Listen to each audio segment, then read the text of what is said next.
All right, ready to go? Yeah. Okay. My name is Jackie. This is public speaking, and this is my informative speech. So today there are many different kinds of music that originated from a lot of different places, but a lot of people don't really think of hip-hop as being one of those that has a lot of historical roots. Although that's the case, it originated as the voice of a generation that wouldn't be silenced, and over the years it changed into a new genre when there was the introduction of new artists. So in an effort to explain this to you, I'm first going to tell you about the history of hip-hop and its origins, and then how it's changed. In the 1970s, after the Civil Rights Movement, a group of teenagers in the South Bronx decided that they were going to form this new genre of music because they had felt suppressed and didn't feel like they could enter into society right. So for this group that had once been going to parks and playgrounds and that's where they would meet up, they took it to the streets, and gifted teenagers expressed what they felt as life in the hood, and they would set up speakers from one side of the street to the other side of the street because they needed to stay plugged in for the buildings.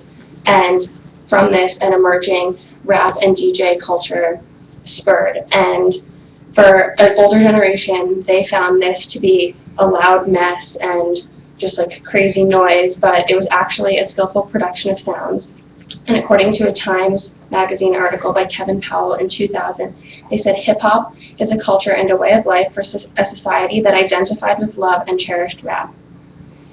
They would use spare parts and soon used the manipulation of sounds from other records.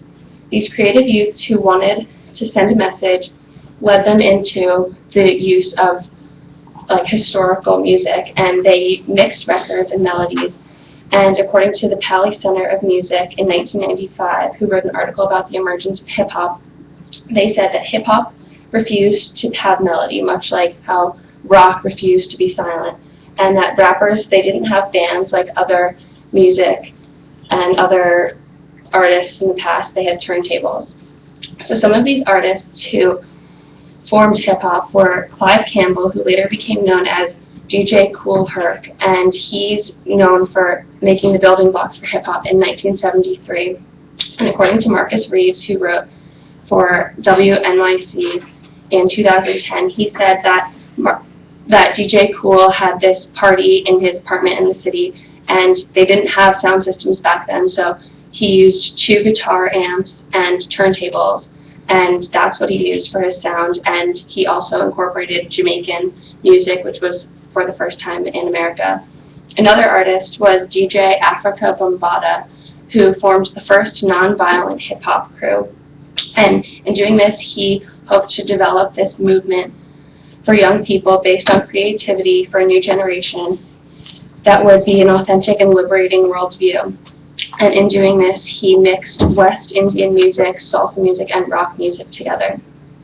So although hip-hop became popular with the mixture of other sounds, it also became to be influenced by other artists, and when this happened, a new style formed. For the music that was once joyful and silly and upbeat, it also started to express anger for this group of rappers and music artists who felt that they were still suppressed and that their roots were still tied back into this civil rights movement. And according to Brian Burt, who made a documentary called Beyond Beats and Rhymes in 2006, he said that this expressive music that was showing anger formed a subculture which became known as gangster rap, which is what we tend to hear today. And this was hardcore and loud music that seemed to glorify drugs and violence. And although hip-hop was always male-dominant, it now seemed to be dominant at the expense of women and was provocative and showed guns and shooting and killing. And this influenced younger listeners.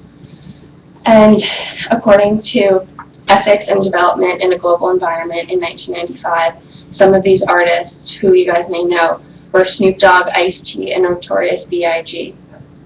So as you can see, after hip-hop formed in the 70s, for a group that wanted to not be silenced anymore and didn't want to be repressed, it split into a new subculture that it's now recognized as today.